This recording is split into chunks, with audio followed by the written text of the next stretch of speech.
वर्ष 10 वर्ष नहीं, सदैव दिल से बताइए हाथ उठाकर।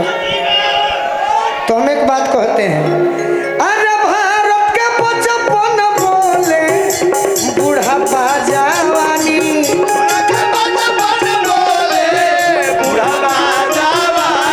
मोदी मोदी घर घर बोली सारा हिंदुस्तान, मोदी मोदी घर घर बोली सारा हिंदुस्तान। भैया सुमन गोलू राजा, भैया सुमन और निशा कोहस का बाखानी। हम की चुनाव 26 में बनू, 25 में 25 लास्ट अक्टूबर की 25 में लोहरी। अरे अब की बार साहेबगंज में लोहरी, का लोहरी कमल निशान,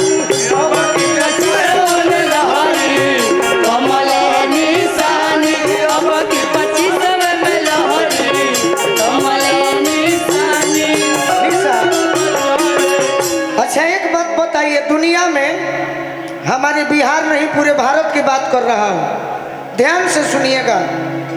हम कलाकार हैं और ऐसा भी नहीं है कि कलाकार हैं तो राजू भैया को खुश करने के लिए, इनके समर्थकों को खुश करने के लिए हम ये गाना गा रहे हैं कि मोदी मोदी घर घर बोली सारा हिंदुस्तानी।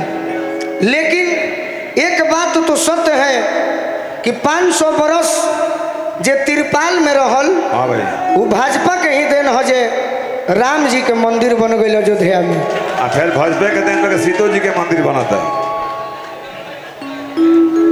तो हम एक लाइन जरूर गाई, चलत रहे चलत रहे।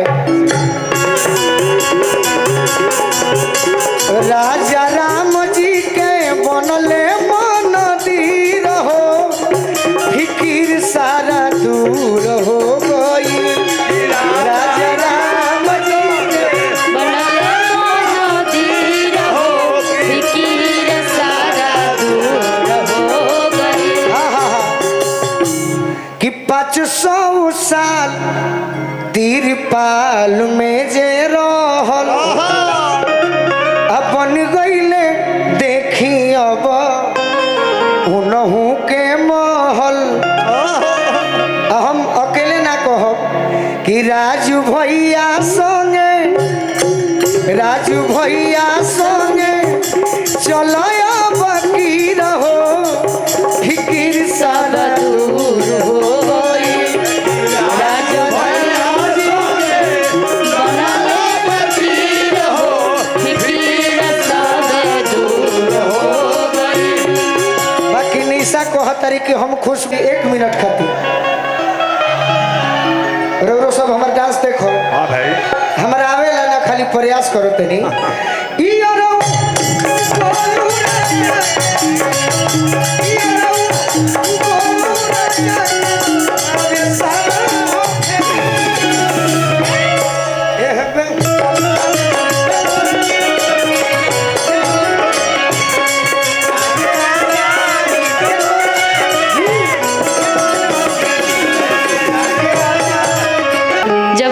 पत्नी शादी का कैली, अब पत्नी चाहत तारी कि आज राजा जी के कुरवे में जवान होके जी।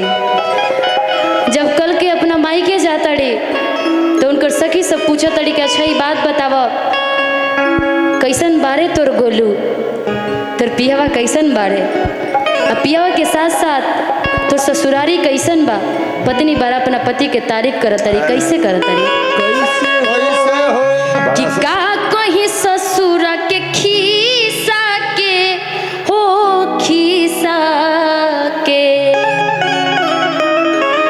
कि का कहीं ससुरा के खीसा के हो, खीसा के कि हमरा राजा जी के कोठे के मकान, मकान सखी शीशा के, सैया जी के मकान, हमरा सैया जी के कोठे के मकान, मकान सखी शीशा के, हमरा सैया जी के कोठे के मकान, मकान शीशा के। का कहीं ससुरा के खीसा के हो, खीसा के, नया घर बनाए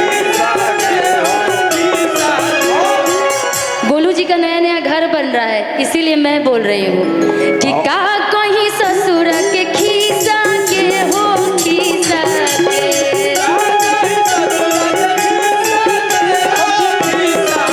हमरा गोलू जी के दू दू गो मकान मकान सखी शीशा के हमरा गोलू जी के दू दू गो मकान मकान सखी शीशा के। बड़ी मनी मेजर रही है। देखिए कलाकारी अपनी जगह है, कलाकार कोई आएंगे आप लोग बड़ाई करेंगे एंजॉय करेंगे, लेकिन हमें ये बताइए कि हमारे राजू भैया को कितने लोग मानते हैं दिल से। बनी हमारा राजा जी के दू दू गो मकान मकान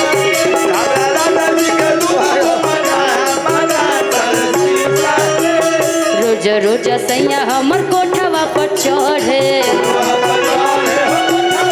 छत पे, कोठवा मतलब छत पे। छतवे कह रोजे रोजे रानी हमर छतवा पर चढ़े डांस हो रोजे रोजे कबो ना बुराई के हु न करबो करे हम करेंगे। रोजे रोजे छाता रोजे रोजे राजा हमर छतवे पर चढ़े कबो ना बुराई के हु न करबो करे लहू के लाचारो चौहदिया के दिशा रे दिशा के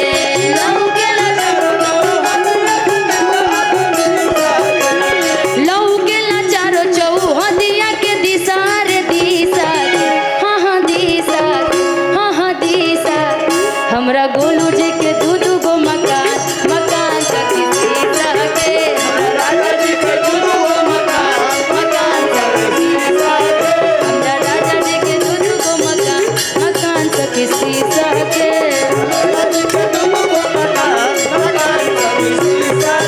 आहो गरमी के दिनवा आहो गरमी के आहो गरमी के दिनवा आहो गरमी के दिनवा आहो गरमी के आहो गरमी के दिनवा टप टप चुवता पसनवा आहो गरमी के दिनवा टप टप चुवता पसनवा आहो गरमी के दिनवा। हमनी के ऐसन भाई बनी जा